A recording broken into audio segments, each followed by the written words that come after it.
That's how she kind of views all of this, right? It's a game. And I think she assumes other people think it's a game and doesn't stop to think, why are all these executives talking to me? Is it because of how smart I am? Is it because of how brilliant I am? Is it because of how much I get to the bottom of it and they appreciate these things?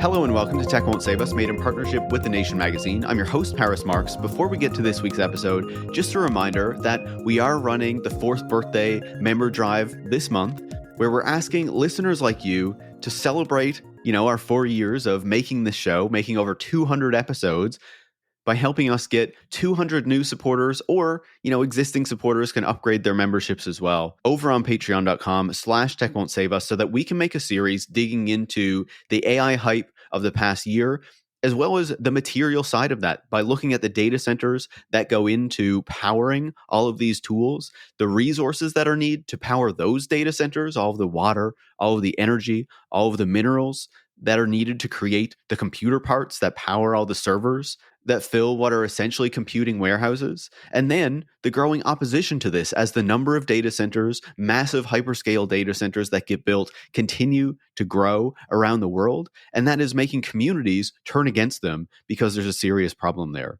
So we want to dig into all of that, and that's why we need your support to make this series. So if you enjoy the show, if you want to help us hit our goal so we can make this series, and, to help celebrate the 4th birthday of the podcast, you can go to patreon.com/techwon'tsave us and become a supporter. And with that said, this week's guest is Ed Ongweso Jr., returning friend of the show, who is the finance editor at Logix Magazine and the co-host of the This Machine Kills podcast. In this week's episode, we're digging into the tech media and into the legacy of Kara Swisher in particular. Kara Swisher has been covering this industry for decades and has recently sought to rebrand herself and rewrite her narrative as being one where she has been critical of this industry and its key players for the past number of decades that she's been covering it. But that is not an accurate retelling of her story and the role that she has played in this industry. We know that since 2016, there started to be more of a critical perspective put on this industry as its leaders began engaging with Donald Trump, and then particularly in 2018 when the Cambridge Analytica scandal involving Facebook broke. And since then, some people have sought to act like they were critical of this industry and of some of the key players in it this whole time. But that is not the truth. And that is the case with Kara Swisher. We're not just talking about this out of nowhere, of course. Kara has a new memoir out called Burn Book, A Tech Love Story, where she tells her story. And that is why we wanted to discuss this now. Ed and I have both written critical reviews of the book because Kara is not honest about the role that she played in tech media and in covering this industry that, sure, once was not as powerful as it is, but now is incredibly powerful, causes immense harm for so many people, and was able to reach that level through boosterism and a lack of scrutiny applied to it for a very long time by people like Swisher. And if we want to be able to hold this industry to account, to stop the harms that it causes, we not just need to understand how it works today, but we need to understand how it got here. And that means not lying about the history of what happened, either with what happened in the companies themselves, but also how they were treated and how they were covered and how the public was informed about what they were actually doing. And that's why I think it's so important to talk about Kara Swisher now, because even as she is weaving this tale of her being this critical figure holding these powerful CEOs in Silicon Valley to account, it's clear that that is not the case. Even in her book tour, she has been doing events with the very people that she says she's holding to account, CEOs of major tech companies like Sam Altman, who she did an event with in San Francisco to promote the book. And of course, she was one of the main conduits for Sam Altman's version of the story when he was ousted from OpenAI last year. And that is the version of the story that she retells in her memoir as well, even though additional information has come out showing that that is not really an accurate portrayal of what happened and why Sam was ousted as the CEO of OpenAI. So it's important to hold this industry to account, but it's also important to know who is actually doing that important work and who is pretending to and actually letting the CEOs off the hook by allowing themselves to pretend that they've been asked the hard questions and that they've always been treated with scrutiny and a critical eye, when that is not the case. So I hope you enjoy this conversation. It's not the type of one that we often do, talking about the tech media and the coverage of it, but especially with Kara Swisher's memoir being out, I thought it was an important one for us to explore. We talk not just about Swisher, but about the tech media more broadly as well. So with that said, if you enjoy this episode, if you enjoy this podcast and the critical conversations that we have on it, we would ask you to become a supporter this month as we celebrate our 4th birthday, so that we can make this series digging into, the very role that people like Sam Altman have played in the AI hype of the past year and the type of future that they're pushing on us and how harmful that future would be. So if you want to help us hit our goal, and you can also get some stickers and a shout out on the show, you can join supporters like Christoph from Berlin, Kieran from Ireland, Bjarte from Oslo, Brian from Seattle, Luke, Brendan from New Zealand, Philippa in the US, Andres in Los Angeles, Matt from Austin, and Luca from Seattle by going to patreon.com/techwon'tsave us, where you can become a supporter. Thanks so much and enjoy this week's conversation. Ed, welcome back to the show. Thanks for having me on again. Absolutely. It's always a joy to talk to you. We've recently got to dig into Dune together. We're digging into a book today. It's probably going to be like our top pick, #1 of 2024 tech book, I would imagine. Kara Swisher's Burn book. Is that how you're feeling about it, Ed? Yeah, this is, I'm so happy that the most feared journalist in America's book has finally come out, and we've gotten an inside look at the way that tech has digitized our lives and really shaped our society. I just love how she tore the mask off of all of these tech billionaires and really kind of burned these relationships that she's had for so long. Yeah, I mean, that's what a burn book does. You have a lot of slanderous, messy things in there that make the people want to hurt themselves and that ruin their lives and isolate them and cause scandals, right? That's what a burn book is, and she delivered. Yeah, we both wrote very enthusiastic reviews of this book. 5 out of 5. Yeah. If listeners can't tell, we're being very sarcastic. But, I figured this book came out. We have kind of been talking about Kara Swisher and the role that she plays in tech journalism for a long time. So now that her version of events is out there, I figured there's no better time to actually talk about the real role that Kara Swisher has played in the tech industry for the past several decades, since her start at, I think it was the Washington Post, and then through to the Wall Street Journal, and then, of course, doing her own things. But I think just generally, sarcasm aside, what did you make of the book, Ed, and the way that she kind of approached her story, I guess?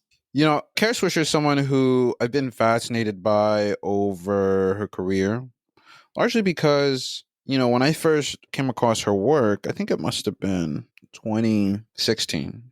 And I'd come across her work near the end of that year. It was during that year when I had been noticing a lot of journalists kind of suddenly been adopting a much more critical viewpoint of technology because of the seeming willingness of these tech firms to collaborate, or were worried that the Trump administration would crush America's crown jewel.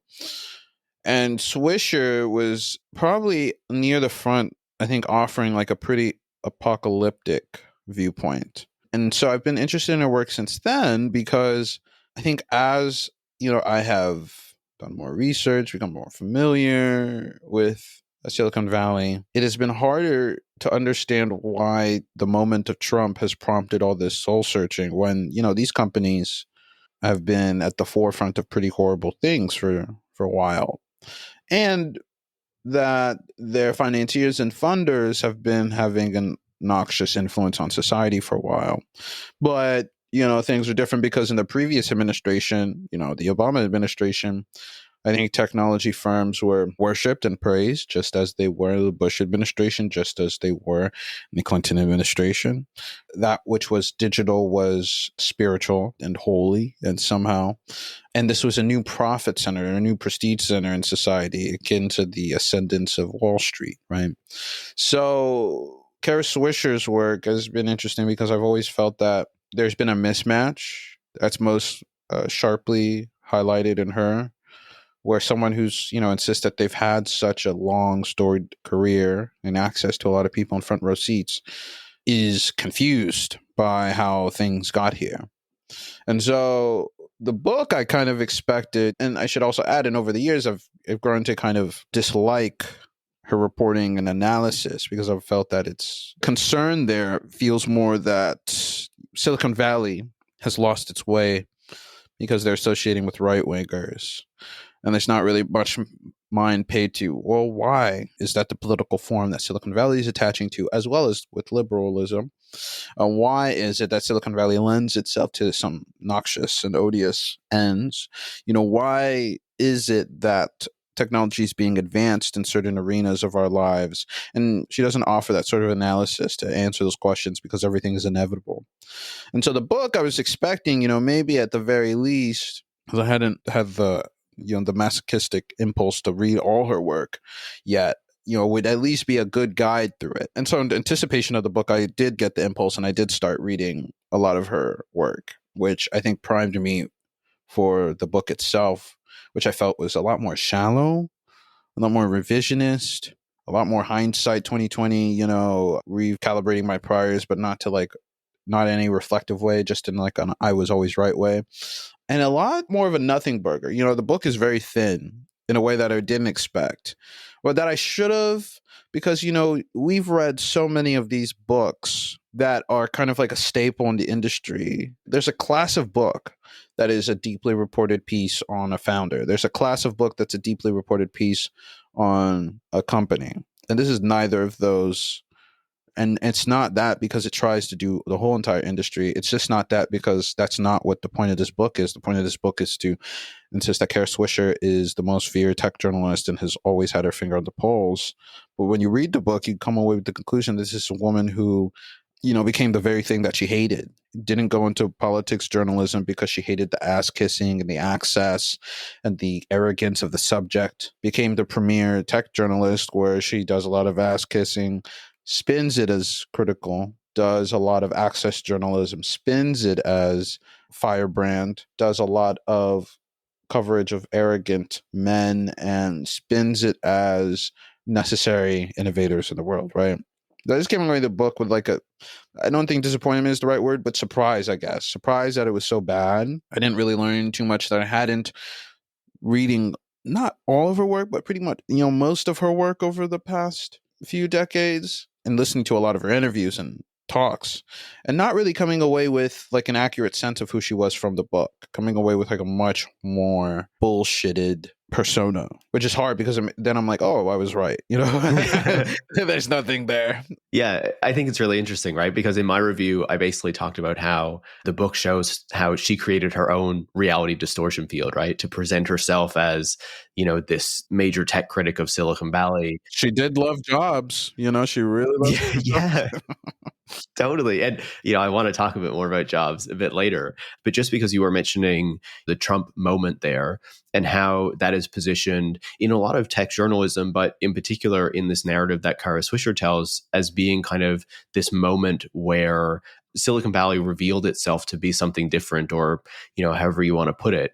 And I feel like that moment is the moment that so many of these journalists that this narrative has kind of adopted, is because it's a moment not when Silicon Valley changed, but when the perspective of so many of the people who covered it changed on what it really was, right? Because there was this belief that Silicon Valley was doing capitalism differently. It was like this more kind of liberal capitalist industry that believed in these values that liberals claimed to uphold, right? And of course, you had the creation of these narratives during the Clinton administration when they were trying to present the internet and digitization in this particular sort of a way as, going to do all these great things in the economy and blah, blah, blah, from more of the political perspective. But then the shift in the Trump moment is because all of these tech CEOs kind of go and kiss the ring. And it's very clear that they're much more focused on their profits, the size of their companies, all of these sorts of things over these supposed, liberal progressive values that they benefited from having ascribed to them, but I don't ever think really championed themselves, but knew it was like a positive kind of marketing thing. I don't know what you make of that, but that's kind of my read on it. Yeah, I think, a lot of these sorts of journalists are not, frankly, that interested in thinking about technology. They're children in a candy shop. And they're smart children at the candy shop. They realize they get to be able to have all the treats, and that if they're really smart, they'll be able to get free candy afterwards if they, somehow brand themselves as the savviest candy consumer, right? If you've read the book, listener, it's interesting in that there's so many technological innovations and moments highlighted. And think about the analysis that's being offered. I think of, for example, the chapter on streaming. Kara does not really offer any real attempt to understand why streaming happened, why cable was dismantled, why the firms that dominated streaming did, what the financial ambitions were, what the business strategies were, beyond taking the streaming companies at their word. A lot of oohs and wows as they proliferate, a lot of like tut-tutting at people resisting the proliferation, a lot of insisting and promulgating this narrative about the inevitability of digitization. It is a bit insane to offer that when, a basic analysis of why streaming proliferated begins with the fact that Netflix and the firms that copied it lied about their numbers and also leveraged and used a lot of debt and outside capital in some cases to fuel a period of low prices, to acquire rights at a discount when no one really knew whether there was any value in this thing, unless they, generated the hype cycle, which is, again, like a pattern in tech land, right, in Silicon Valley, where it's like, some new idea might not actually be a good idea, but if you spend enough money, then that's the valuation of it, and you get other people to eventually raise it, right?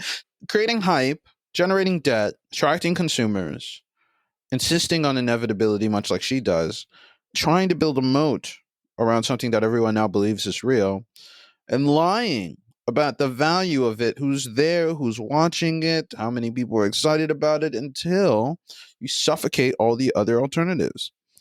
The chapter on streaming doesn't really do any sort of analysis beyond, I talked to this person, I talked to this person, I talked to this person at this industry event, at this industry event, and I did not get a second opinion. I did not try to parse out or think about how we got to this moment, right? This is a framework for almost every chapter that deals with some major technological innovation. And I think that ends up becoming like a key element of a lot of these access journalists, right? They understand. Some of them are really smart, and I think Kara's a smart one in that, she's a big cynic, and I think it's very clear if you read her work in that, she understands you don't really have to do too much work to sit at the level that she is, right? She has built herself up as someone who does dogged scoop reporting. She's built herself up as someone who is able to get access to companies and their internal documents and their memos. She's built herself up as someone who then will give executives and financiers a chance to talk about their thing in a space where they can wax poetic, and there will be a few pushback questions and everyone leaves happy, right? But she's not going to push them on, the goal or the ambition or the political economy or the morality, any of the actual things that would pop into your brain when you think about something. And instead just kind of sideline coach play-by-play analysis, right? This is a key part of how a lot of these access journalists thrive. There's a whole school of people who were raised around Kara Swisher, who were mentored by her, who were her mentors, that trade in this sort of journalism, and it dumbs down, the practice of criticism, and it narrows the vision of reporting. That makes all of us worse off, because these people just are people who realize they can get rich and well respected and access and privilege if they just maintain a veneer of irritation, if they pretend to be a gadfly, right, when they're really just a fruit fly. Yeah, and I think it's clear to say that there are people who have been mentored by Kara Swisher who went on to do really great and critical work. But at the same time, there are also a lot of people who kind of exist in her mold, and in some cases, without naming names, are trying to kind of become the next Kara Swisher. I think people who pay enough attention would know who I'm talking about there. Casey Newton? Yeah, exactly. Yeah. I'll name names. Yeah, I probably just should have went for it. Yeah. Yeah. I remember it was like 2022, 2021 when he was getting like criticized for coverage of Uber and how he was not critical enough in covering the gig economy. And he replied to a tweet of mine basically saying that like, that's just business journalism or something like that. And I was like, yeah, this says so much about your approach to these things and like the approach of so many people who have that particular perspective that is also held and kind of forwarded by Kara Swisher in this kind of version of tech journalism that has treated people and, you know, the public, the reader, the people who are trying to understand it so poorly. Because as you say, you know, when you look at this reporting and this work that Kara Swisher is doing, so much of it is laundering like elite opinion of the people who kind of rule the tech industry and rule Silicon Valley and have done so much to change so many of our lives. And in many ways, not for the better. And, you know, you said how you kind of came in contact with Kara Swisher's work. For me, I would say it was around a similar time that I started to become aware of her. But the kind of event that always stood out for me, because of course, a lot of the work that I was doing early on when I was writing about the tech industry was around tech and cities and transportation, right? The gig economy and Uber, but also self-driving cars and smart cities and things like that. And the thing that always stood out to me when I was thinking about this was, of course, the event in 2014 at the Code Conference where she appeared in this video basically promoting Google's self-driving car, which was later called the Firefly, and saying that it was delightful, cool, and quote, conceptually where things are going, you know, saying all these positive things about this unproven technology that Google was trying to push out into the world. Of course, we later learned that there were serious safety issues and stuff with the way that they were testing these things. But, you know, that was not something that Kara Swisher was going to, you know, really kind of question or interrogate in that moment. That event appears in my book as well, Road to Nowhere, because I thought it was so indicative of how the tech industry and how tech journalism helped to promote these ideas that were actually really harmful to transportation and to our cities and actually to addressing the real transportation problems that we have. And so that, you know, kind of moment always stood out to me when I thought about Kara Swisher and the role that she played in tech journalism. And over the years, you know, I've listened to interviews that she's done with tech CEOs, particularly Elon Musk. I tried listening to her podcast Pivot with Scott Galloway, which is just the kind of thing that makes you want to tear your hair out, even more for Scott Galloway, I think, than for Kara Swisher, because I don't like that guy either. But it's like, you know, she has held and continues to hold this really important place within tech journalism where she is revered and kind of held up as this important figure. But so often when you plumb these approaches to these various issues, as you were talking about, and as she goes through in the book, you see that time and again, she is often on the wrong side of these things or misunderstanding what is actually happening because of the way her approach works. And that leads to a poor understanding for the public, but also allows these companies to get away with a lot. And I think on that point, it's probably worth talking about Uber, right? Because Uber is something that we have both written a lot about and have been very critical of. But in the book, she presents a kind of revisionist narrative of her approach on Travis Kalanick, the CEO of Uber. Do you want to talk to us a bit about that and how that stood out to you? Yeah, I think I have a deep hatred for anyone who pretends like they were on the critical side of Uber. I remember every single motherfucker who wrote in favor of it, and many of them pretend to this day that they never ever wrote a thing or seamlessly have transitioned to criticism of it without acknowledging what they got wrong. And I think it's important for people who were wrong on Uber and Lyft to acknowledge it, because it would make it much easier or help in the cause of trying to articulate to the public why it's a threat. That you have a company that was so plainly illegal, but was able to convince everyone who wasn't a labor reporter or a really like good business and financial editor, right? Because you had people at like Alphaville and FT who were on this as early as the labor reporters were.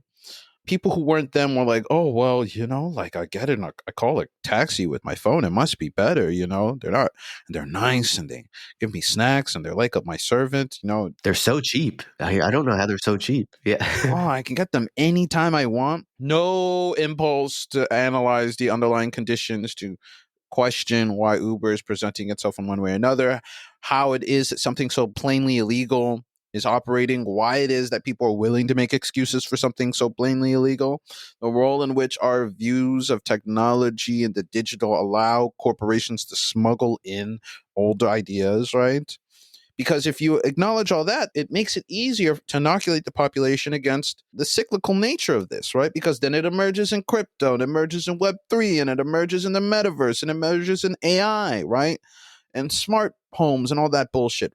This idea that if you just let us privatize, if you just let us undermine the laws that are there for people's well-being, if you just give us and cede to us more autonomy, these private firms and the private sector in general, if you cede more autonomy to it at the expense of your own, we can better organize your life because it'll be more digital. Because these journalists have not acknowledged the role that they played in the propaganda campaigns of Uber and Lyft, we are gonna suffer that same thing over and over again, right?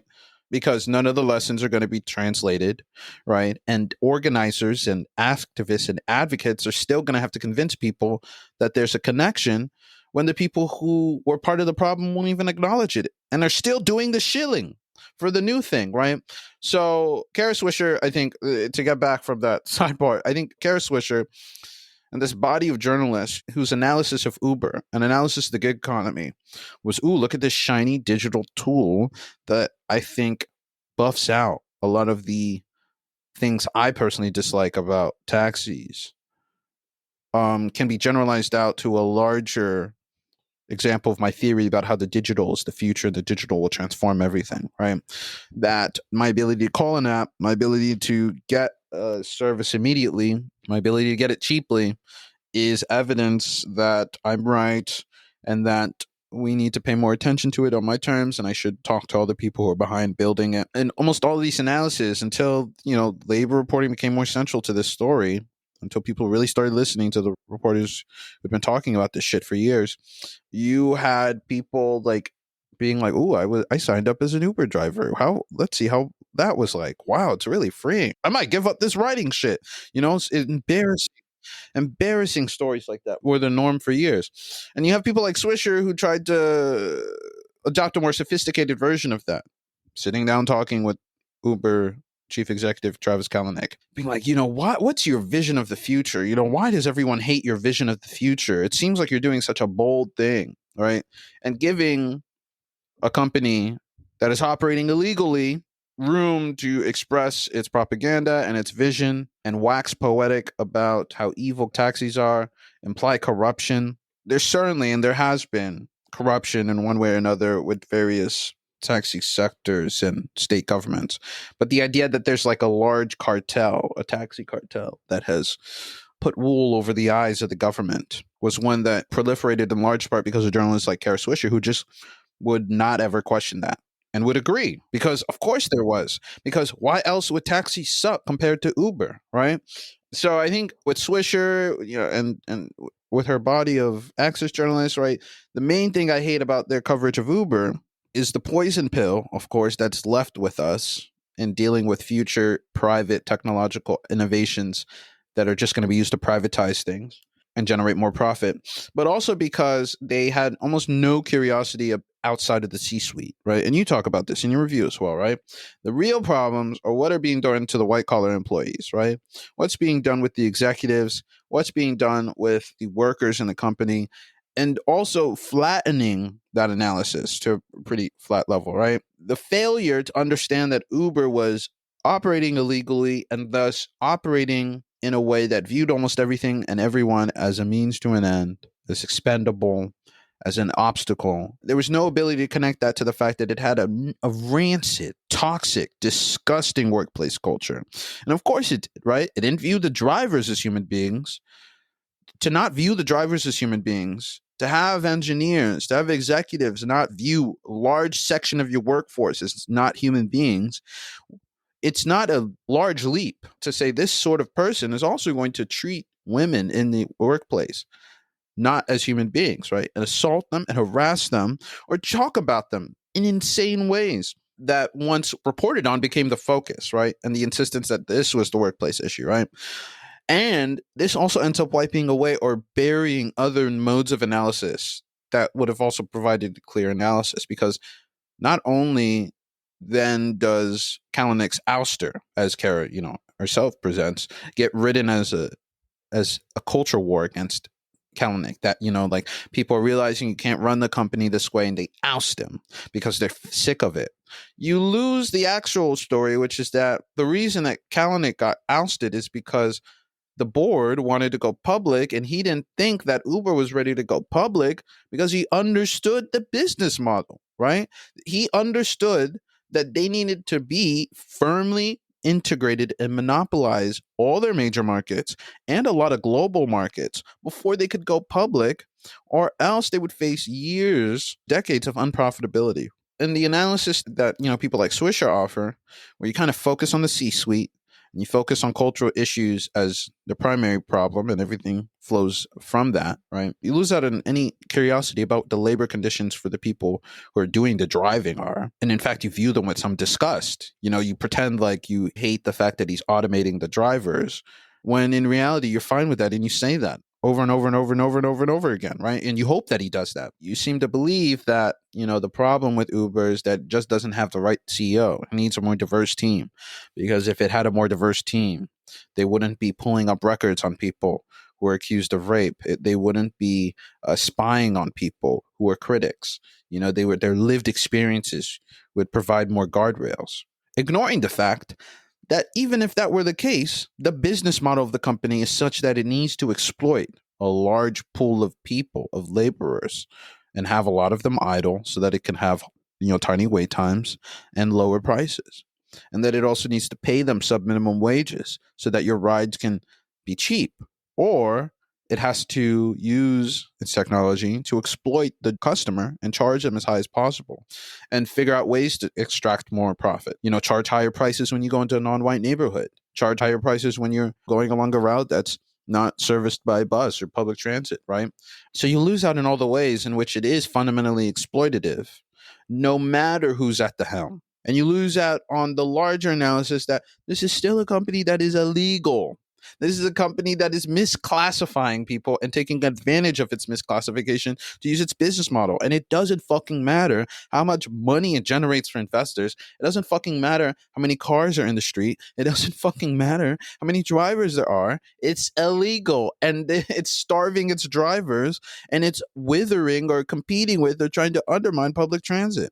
But none of this pops into her mind, and it didn't pop into most tech journalists' minds until you started to get a swell of labor reporting, and until you started to get a swell of the organizing, and until, sadly, you had a spree of suicides. So that's the thing I really hate. It's like there has to be such a massive cost and massive loss of life, right? Of public sector possibilities, of whole horizons, of people's lives, and also of political horizons, before people go, oh, wow, this is bad. And then they write a half-assed thing that doesn't let us understand how we got there, because they want to free themselves of guilt.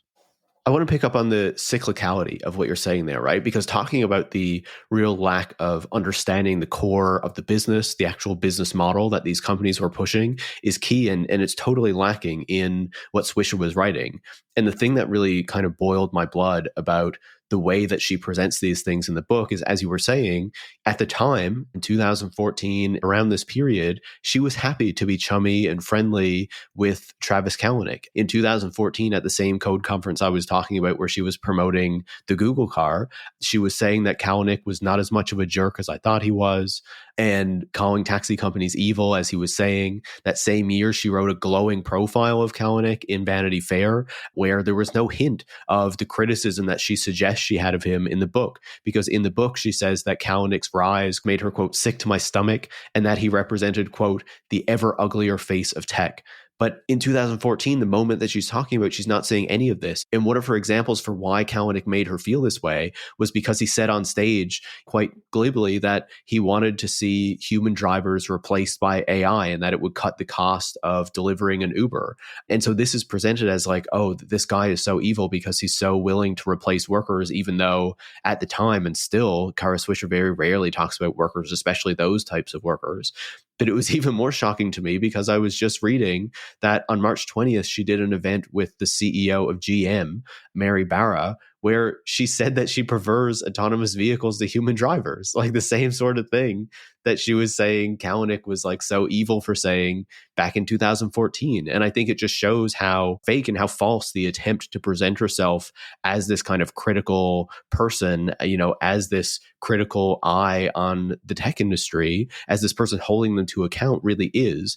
And you see that again, as you were saying, the cyclical nature of these things and how it leads us to misunderstand them. When the crypto and NFT boom came along, Swisher again was promoting crypto as a retirement investment on her podcast Pivot with Scott Galloway. And when she was called out with that, she made a tweet where she said, quote, "Crypto is by no means over. It's like the early internet," kind of repeating the crypto talking points. She was also repeating talking points on NFTs. CNBC, had her on there, and she said that just because it's digital doesn't mean it's not of value. I guess it's worth saying that in the book, she also has criticisms of crypto now that the boom is over. And now we're in this moment of generative AI, and she has once again become one of the big boosters. In the book, she talks about how generative AI is going to be a new Cambrian explosion. And she is frequently kind of repeating these talking points. And she's very friendly with Sam Altman. She even had Sam Altman interview her at one of her book events. So it shows the closeness that she has with these people and how when it really matters, when we're in the moment when, people need to understand what these companies are doing and the impacts that these business models are having on people, journalists like Kara Swisher are promoting the talking points of industry and not doing the criticism, but then afterward trying to rewrite the narrative and pretend that they were on the right side the whole time. I feel like, the only tech journalist that I've seen that has done any sort of reflection on the role, I think, is Farid Manju, who was a columnist at the Times. And he has my eternal respect for that, even if I disagree with some of his takes less and less over the years. And he's not even explicitly a tech journalist, though, right? No, yeah. He's just a columnist who's talked a lot about tech. He did write or focus on tech earlier, at some points in his career, especially I think when he would write some for the New Yorker. But now mainly would work as a columnist, political, sometimes tech. But, that is someone who wrote a piece being like, whoa, I was part of the propaganda and I fell for it. I advanced it. I advocated for it. And now I realize I fucked up. And maybe it's too little, too late, but I just wanted to say that. Almost every other journalist who's been involved in this and who has just done marketing, who has just written free copy, who has just done free propaganda, like Swisher, which is ironic because she studied propaganda in college, as she, likes to say in the book. These people are lower than dirt because they understand, right? They understand what the paths before them are. They can lose a lot of the access, a lot of the fans, a lot of the support, and probably have to recraft in one way or another the relationship to their audience and to other publications and the type of writing that they do. And maybe it's a scary process. That's a lot of work, or they can continue to have the largely wealthier, affluent Silicon Valley white-collar audience that they have, the access to their bosses and their managers and their financiers, the invites, the support networks, the career tracks, the appointments, the books, the jobs, by making what is probably to them a small compromise, but in reality is everything, because it dooms the rest of us to dealing with this constant assault on our senses with propaganda about the value of things that are making our lives worse. There are so many journalists who I think understand, or I'm surprised don't, but I would assume understand that Silicon Valley is not an unambiguous good. It's not even like an ambiguous good, right? That it stands on the shoulders of public funding and financing, but it does a lot of harm and it extracts a lot of value from the rest of the world. And it also has a huge amount of externality that no one really bothers to reckon with. And when they do, are dismissed. And some of them insist that we're in the midst of this techlash. We're in the midst of this upsurgence of criticism.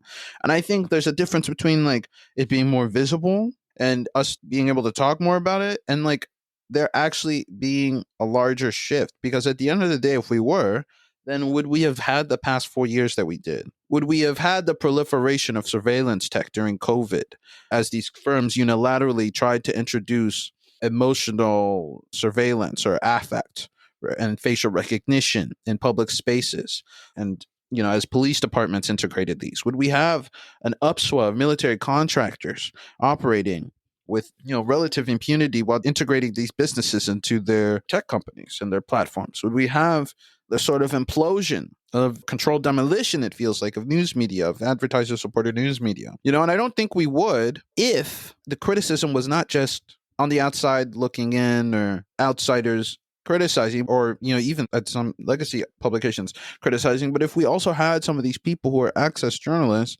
naming how problematic and how immoral these things were, instead of just simply kind of giving everything in a very demure, detached, objective tone. I think that's part of the problem here. It's like, what is journalism to be, right? If we're going to pretend like tech criticism is everywhere, then we should ask, why is it that if there's so much criticism of tech, they seem to still be charging along, right? And part of it is because of how much power they have, but then also part of it is because that critical attitude has not actually penetrated the core of what reporting is understood to be. And the core of what reporting is understood to be is still largely influenced by these sort of access journalists who are marketing themselves as brands. The real dynamics driving the shape of the industry are there. And maybe the flavor, maybe some of the language, maybe some of the positioning, maybe some of the acknowledgments are influenced by criticism. But this is not a fundamental change. And this has been apparent. Evgeny Morozov wrote in The Baffler, like a review of Nick Carr's book, Automation in the Cage, like 10 years ago? And the problem was still there. What is the role of a tech critic in the United States? When it comes to technology, it's hard to think of the task, he wrote, essentially, as a useful one.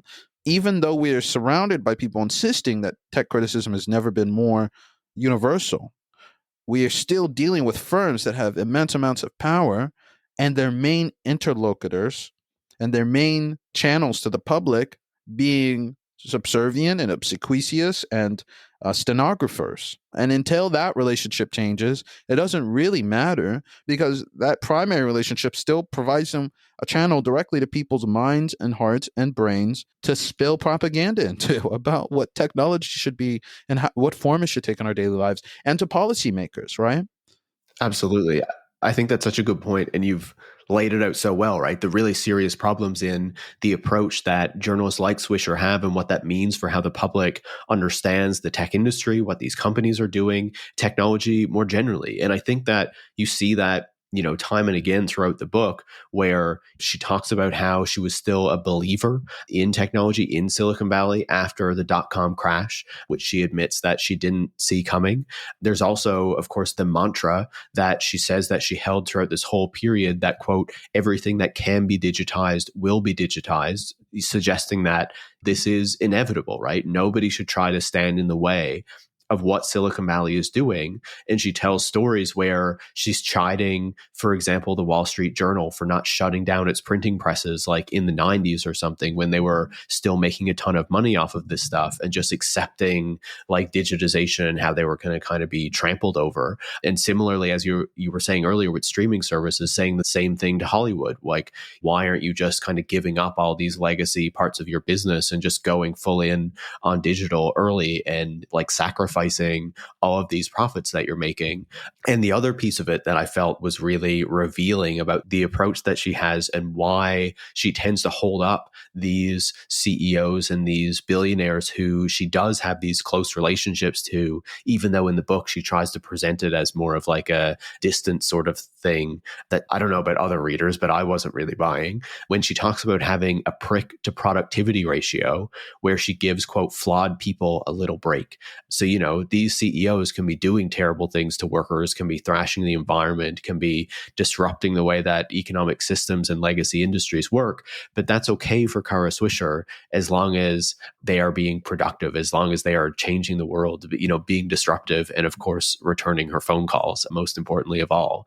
What does that say to you about the approach that she has about these things, and the idea of kind of, even though she is a journalist, even though she's, trying to present herself as a critic, ultimately this worldview of Silicon Valley is still very closely held and promoted by, this person who you would assume, being a journalist, is trying to hold the industry to account? I have gotten into arguments with some people who trade in this. I think it's hard because there's some journalists who obviously have access, and they're a million times better than the other types of access journalists. I mean, look at the platformer, for example, right? Casey Newton versus Zoe Schiffer. Zoe Schiffer is a great labor journalist and has been for years. I think Zoe Schiffer is fantastic as well. That is someone who obviously is well sourced, right?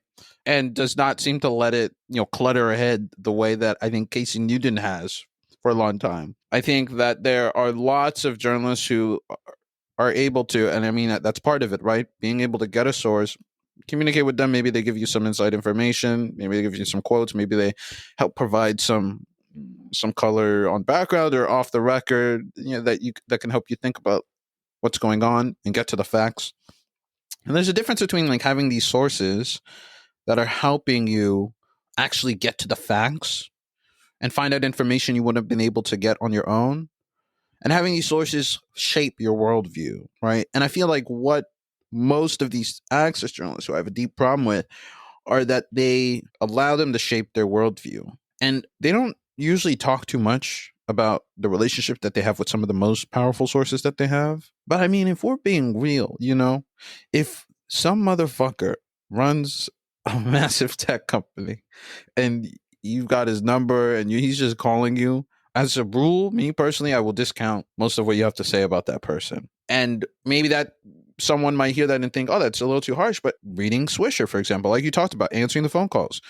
Maybe before reading the book, you think, oh, well, she has their phone call because maybe they're going to call her and talk about a story she just wrote. Or maybe they're going to try to push back and she'll write about that conversation, right? And then you read the book and the phone calls are like, can you help me write this essay, please? Can you help me do my homework? Can you help me sell this to the public? What the fuck? And also, if you just think about it for a second, it is fine if you have a bunch of mid-level managers or workers, people actually doing things that might be contrary to the company's public persona and narrative with your number and calling you.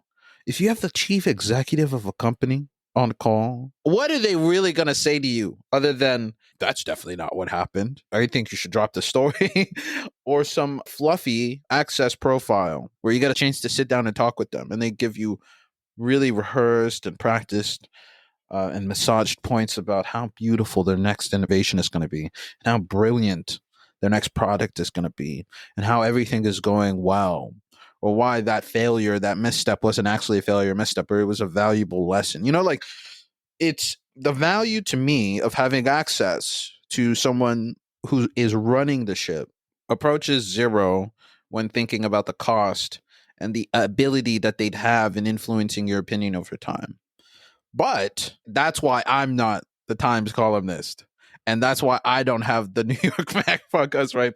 All these things, which if I did, I would blow my head off. What I want and what I enjoy is talking with workers, because talking with workers is where you learn the most about how a company actually operates based on the ways in which I think the managers interpret commands from the top and subject the people underneath them to them. You learn the most about Uber's business model from its drivers. You learn the most about Facebook from its content moderators, right? You learn the most about Google from its contractors who are essentially employees but are just misclassified and for a multitude of reasons, right? These are the places where you learn the most, where the most vulnerable population, how they're treated by people immediately above them who have more power, but don't actually have a reason to fully subject the people to the power, right? And I feel like the value of a scoop or of insight into the company and its operations and its business model declines once you get up to a certain point and reaches zero once you get to that CEO or you get to that C-suite.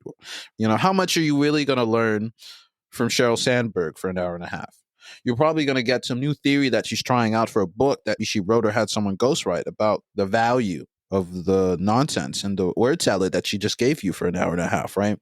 You're not actually going to get a good sense of why it is that Facebook does what it is. Right. And if you do, it's probably going to be one pocked and redacted and obfuscated and spun to distract from important points. Right. And so I think that's also then the second point, which is how much do you think that these people are telling the truth? And I think a lot of these access journalists really do believe, or maybe think, hey, look, if I'm in a room one-on-one with this chief executive and maybe their PR person, they're going to tell me the truth, or they're going to be frank with me in a way that they wouldn't if I were in some other way trying to get the truth and ferret the truth from the company. Or I'm smart enough where I can ferret it out, that I can present to them this narrative that I got with everyone else and confront them and their inability to confirm or deny, or their deviation from the truth is an important part of the story and should be reported, right?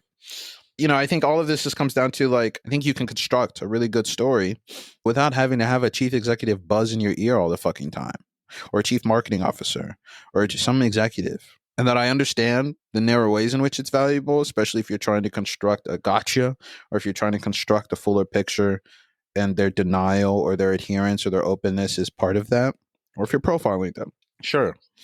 But to have their number, on call, or to be answering the calls at any point, or to have a Discord where they come in and they chat with the members of your Discord is disqualifying almost immediately to me. And it's hard to imagine scenarios where it wouldn't be, unless you're like going to record every single conversation and leak it. If you're doing that, then Godspeed, fifth columnist. But are any of them doing it? No, because they'd lose their career the second and then never get access to the journalism or whatever. Well, Ed, that's a little bit hard to hear because, I was going to take this episode as an opportunity to announce that Tech Won't Save Us is pivoting, and we're going to be having Sam Altman on next week to talk about how generative AI is so great and changing the world. Yeah, I'm taking a job at Uber. Yeah. I'm going to be working in their PR team. You do good at that. You wouldn't be the first. Yeah. I know. But, I think, like, picking up on what you were saying, like, you can clearly see that with Swisher, going beyond the book, what she was doing recently during the ouster of Sam Altman from OpenAI, where she was kind of the conduit for Altman's narrative of what was happening. And in the book, you have that kind of reprinted as what actually happened in, the case of Sam Altman's ouster as CEO of OpenAI and his eventual return, when we actually had reporting that came out later that suggested that there were quite a number of concerns with the way that he was running the company and the way that he was treating employees that were actually playing into what happened there, but were not part of the Swisher narrative of how that all played out. And, you can see that quite clearly in the book, where certainly she'll say some, critical things about the people who it's okay to criticize these days, the Travis Kalanick's of the world, the Mark Zuckerbergs, of course, Elon Musk. We haven't even gotten into all that. But then, she still lauds praise on many of these people who are doing incredibly terrible things, like the CEO of Airbnb, who has obviously had an incredible impact on people's access to housing and housing prices. Sam Altman, of course, is in her good books, despite everything that he has been up to. I guess just briefly before we kind of end these things off, there were two people in particular that I did want to bring up and talk about her kind of relationship to. And that is, of course, Steve Jobs, who is this figure who's basically held in reverence as like this godlike person for people who believe in this sort of Silicon Valley ideology because of, what he did with the iPhone and the iPad and how he turned Apple around. But at the same time, there is plenty of reporting on how he was not just a terrible boss, how he took credit for the work of people below him, how he mistreated many of the employees at Apple, but also how in his personal life, he was pretty much a piece of shit. And then, of course, the other one is Elon Musk, who, some people would say kind of took up the mantle of Steve Jobs after his death, who Swisher was very close with for a very long time, helped forward this narrative of his genius because of his rockets and his electric cars, and only broke with him when he called her an asshole and actually cut off contact with her in 2022 around the Twitter acquisition. So what do you make of the relationship that she has with these two powerful men, how she presents this in the book, and what it shows about her and her relationship to these things? The only executive that really gets like a love letter in Burn Book is Steve Jobs, right? And the others get the admission of like love letters having been written for them but burned because they disappointed her in some key way. But it's Jobs that kind of sails and soars above it in ways that I think when you called your review like the reality distortion field kind of get to the heart of it, right? There are points in the book where I think Kara Swisher suggests that she views a kinship with other people in Silicon Valley, that, she was bored by school. She was too smart for school. She could have done anything she wanted. She deals with a lot of people who are dumber than her, who have antiquated ideas about technology, that she's an innovator, an entrepreneur, that she has visions for merging the digital and the physical. And of all the tech executives, Jobs is probably the one that's easiest to, like, if that's what you think about yourself, to project that onto him, right? Like you pointed out, Jobs is someone who, stole ideas, ran a horrible workplace. The influence he had on, the digital and on the world is undeniable. And what is to be argued and contested is, was it good or bad, right? And you would think, as Swisher goes through and talks about many of the things in our world, that there would be a reflection that goes, almost all of these things have been amplified and carried forth in the world because of Jobs's influence and pushing out and merging and converging most of the digital onto the phone and onto the App Store, and creating and pushing and helping catalyze this process of solving problems through apps that can then be mass downloaded, right? And I think opening the way to this sort of solutionism where every social problem, every political problem, every economic problem, there's an app waiting to be made or that has been made which can solve it. Which I think it's clear to say in the book, Swisher says has been disastrous and mainly kind of puts the blame on Zuckerberg, but Jobs escapes all kind of responsibility for that. Yes, exactly, right? Jobs is like either a saint or someone who, I think the biggest criticism she has of him is that he was an asshole sometimes in interviews and lied to her. Yeah, no fucking shit. Yeah, she has like basically 2 chapters of praise for Jobs and maybe like a couple sentences where she admits that he wasn't always the greatest person. Yeah, and it's a bit insane because, as your review talks about, as we've talked about here, I mean, this is a guy whose phones were constructed in factories where people were killing themselves and threw themselves out of windows such that they put on suicide nets. And that after that, even when labor practices were changed a bit, that suicides might have dropped, being exposed to chemicals that were creating, up until that point, unseen cancers and chronic illnesses and fatal disorders that took advantage of almost every single person that came across him in the C-suite, in the company itself, and in the contracted and subcontracted workforce, and in the regulatory landscape, and the consumers, and the firms that were working with them, right? But this is someone who's praised because they had a transformative effect on the world, and that because they represented the avatar of the digital is inevitable, right? And this is kind of, I think, like a perfect encapsulation of Kara Swisher's really shallow analysis of technology. Is much thought put on thinking about what it meant for the digital to be advanced in the way that Jobs did? Is there much thought put into how the advent of a smartphone changed people's relationship to technology, or changed the relationship of startups and of entrepreneurs to technological development? Is there any thought put towards how those shifts narrowed or expanded certain possibilities for technology, or changed incentives, or accelerated capital accumulation in these firms, or the valuation of these firms? No. Is there any thought put onto the effects of having these phones put everywhere, right? Having parts of society modeled on this experience of having a device, specifically a smartphone, a communication device, constantly in communication with other devices, having it being your main browsing portal, having advertiser surveillance platforms be the gates through which you have to pass through constantly to access any part of the digital world? No. There's no actual interest in thinking about how the world works, only in describing it in such a way where everything is wonderful all the time until it isn't. And the reason why it isn't because there was a snake in the garden. It isn't because the apples were rotten. It's because they didn't know how good they had it, and some of them were seduced by Trump. Right. Or, as maybe the book kind of, like you said, by the end, when it admits it's disastrous, that some of them didn't get into this with the best of intentions. They weren't true to technology. They failed technology. Technology didn't fail us. Right.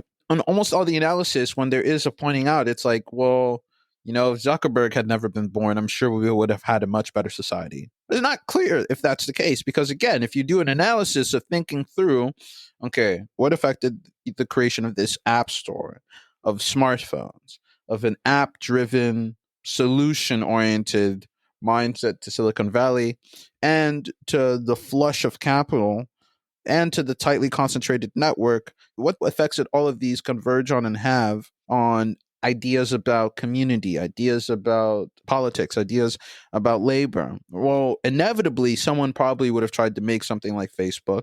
Inevitably, they would have also tried to make a giant pile of money leveraging advertising, right? And surveillance and data collection on people. It makes me think of Malcolm Harris's book Palo Alto, and kind of the arguments that he makes that it's more about the forces than the individuals, right? If Zuckerberg or the Musk weren't around, there would have been somebody else to kind of move these things forward, even if it wasn't specifically them and their companies. This was the direction that capitalism was going, where it saw the opportunity for these profits. And you can't just say, oh, if Mark Zuckerberg wasn't there, then everything would have been better, because there just would have been a different Zuckerberg, right? Yeah. I mean, and it's funny you mentioned Palo Alto, because Palo Alto was published, almost a year to the date before Swisher's book, right? You couldn't have two more different analyses of what's going on with Silicon Valley. We have Malcolm Harris's analysis, which is spends a lot of time on individuals, but situated in their context, looking at the forces that they were a part of and swept up by, and the forces that they unleashed, right? And constructing a very historical, a very materialist account of what Silicon Valley is, why it became the way it is, what effect that had on the world, and what effect the world then had on Silicon Valley, right? Versus someone who thinks, that the sun shines out of Steve Jobs' ass, right? And is so narrowly concerned with an almost pageantry of avatars of the digital, right? That there's almost no concern with how the world is actually working, with financial flows, or with political economy, right? Or with social dynamics, or with labor. There's almost no concern about any of that. It's just a horse race, right? It's just a commentator looking at a horse race. And that sort of analysis has been advanced by her for a long time, and to great detriment, right? Because it also makes me think about, for example, how some people might have reacted to Palo Alto, right? I think the book got largely near universal praise, but when it got criticism, you would see it along lines that made it sound like there wasn't enough respect for the individuals. And it's what the fuck are you talking about? This is a tome looking at how this region of the world became such a consequential force, right? Across centuries. It is insane to kind of bemoan that this or that figure wasn't prominently focused on enough, when we're looking at forces that transcend people's lives and that are unleashed by some of the actions that individuals do sometimes, right? But that more often than not are shaping scores more people, millions more people, billions more people at this point, right? My Swisher kind of gets it backwards and thinks, right, well, the digital only comes into being around the time that she starts reporting. She's born. There's a section where she has an interesting history of the internet. And she basically, it's whether or not you think the internet was made by the government or the private sector, whether or not you think it was a product of weapons research in the military or bootstrapped entrepreneurs. I was born the same year as it, right? That the digital begins there, right? And everything that comes out of it is solely individuals and business dynamics that spring out of individuals and their psychologies interacting with one another.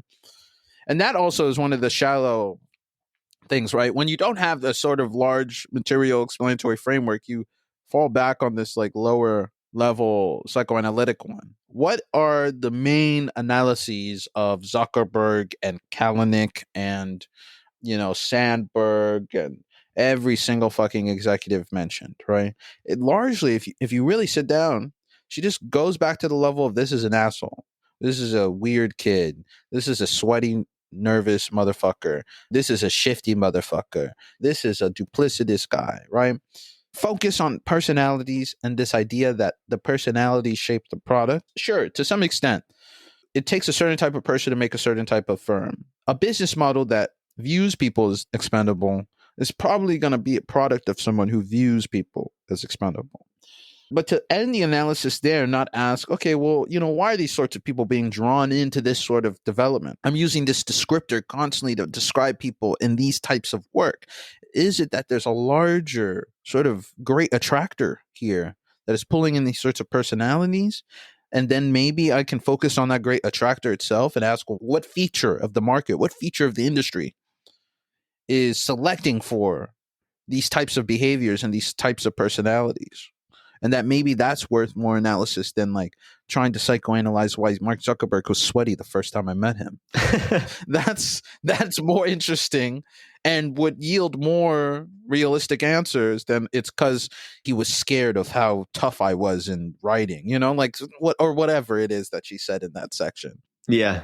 I guess to end off this interview, thinking about that way of approaching the tech industry, but also the broader criticisms that you've been making through this interview about, the way that tech journalism actually works.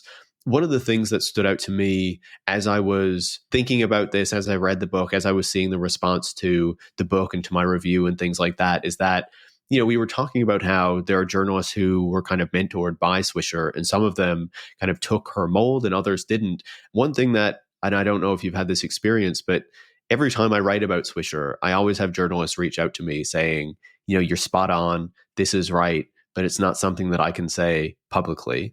And I never dig further than that. I usually assume it's because of some kind of past connection to her or not wanting to burn bridges or whatnot.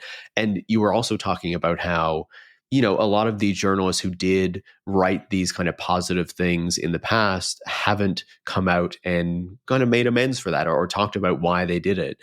I wrote recently on my Disconnect newsletter about how I became a critic and how, back in the day, I was totally an Apple fanboy. And for a while, I believed that streaming services were good for artists. And I believed in like fully automated luxury communism and that everything was going to get automated and this was going to be good for everybody. Like these were very dumb beliefs that I held for a little while. And it was seeing those things fail that really woke me up to what was going on. And, I hope that people feel that I've been open enough about that and how that has kind of shaped my views on the tech industry and how I developed the views that I have today to become the critic that I am. And so I wonder, to close off this interview, what do you think it says about Swisher and about her approach that she has felt the need to kind of rewrite her story in this way, in this moment, to present herself as someone who has always been critical of the tech industry and is not just kind of putting it on today as, a facade or some way to present herself and kind of make up for the history that she has? And also, how do you think it benefits her and also, the billionaires who she talks to suggest that she is actually a critic and that she is holding the industry to account in a way that she isn't? If I were a journalist who got a lot of it wrong, I would try to rebrand myself in a few ways, right? Of course, you do that first rebrand, which she did, where it's not really a rebrand such as like a whoa, like what the fuck is going on here moment. And that's them going to Trump Tower, right? And part of that might have been genuine, I'll grant me, in the most generous reading, in that a lot of people who were incurious about Silicon Valley's core dynamics, when Trump won and the tech company said, well, what's up, dude? How you doing? And kissed the ring at the tower. I think some people realized and woke up that was because they were being naive. And some people realized or felt that they could make a career for the time being about how this suggests something new is happening in Silicon Valley. And other people, I think, and maybe Swisher's in part of this group, realized, this plus the tech lash, this so-called tech lash that was happening or in the moment of happening, suggested that there was going to be a sort of critical shift in at least the tone of journalism, right? And that one could, as she has done over the years, she's presented herself as like hard-hitting when she's not, as a tough questioner and interviewer when she's not. And similarly, you could present yourself as, a hard critic when you're not, or a tough commentator when you're not, with the post-Silicon Valley Trump collaboration, right? Much in the way that she did for just in general for tech, right? So I think part of it is, that pivot, that revisionism was an understanding that you don't really have to do too much. In fact, you just have to do what you've been doing for a while where you say one thing and you do another, right? What and that for the most part people will cover for you, right? Because just looking at our two reviews and maybe the New York Times reviews are, I think, probably the only negative reviews I've seen. If you look at them, I think at least R2 mention a real life interview she does and how she talks about it in the book. And the disconnect is so large that you have to wonder why no one has done that, you know? And, you know, maybe it's because everyone just doesn't see it, or maybe everyone did think that that was very critical, or maybe a lot of people are, like you said, you know, personally connected and invested and owe something to her or friends with her and don't feel comfortable supporting a criticism of her, even if they might recognize that it's valid, right? So looking at that gulf between how she actually is in these interviews and how she's covered and talked about, right? Throwing softballs to people at the Code Conference for years, and then being able to talk about it as if like she's a hard-hitting journalist, and then seeing that the coverage of her is as a hard-hitting journalist. I mean, that helps, you know, fortify in your mind, whether you're cynical or not, that you don't really need to change too much, that you're on the right track. The most critical you get of Swisher outside of these tech critics who are saying she's part of the problem is Swisher herself being like, oh, well, you know, sometimes, as she says at the end of the book, I was a camera. I was a little too convincing. I was a little eviscerating, but sometimes I was useful. And I really liked how you put it when you talked about it. And sometimes you were in the camera, you know, sometimes you were in the shot, spreading the propaganda with them. And Swisher's attempt is to tap into the imagery of that early period where she used to carry a camera around with her to these parties, to suggest a sort of youthful naivete. There's this youthful energy about it that she's trying to connect to, like, oh, well, you know, like I missed some things for good reasons. I had the best intentions going into this. And it just turns out that these people were hiding something behind the surface that I couldn't capture because I was just capturing the surface level.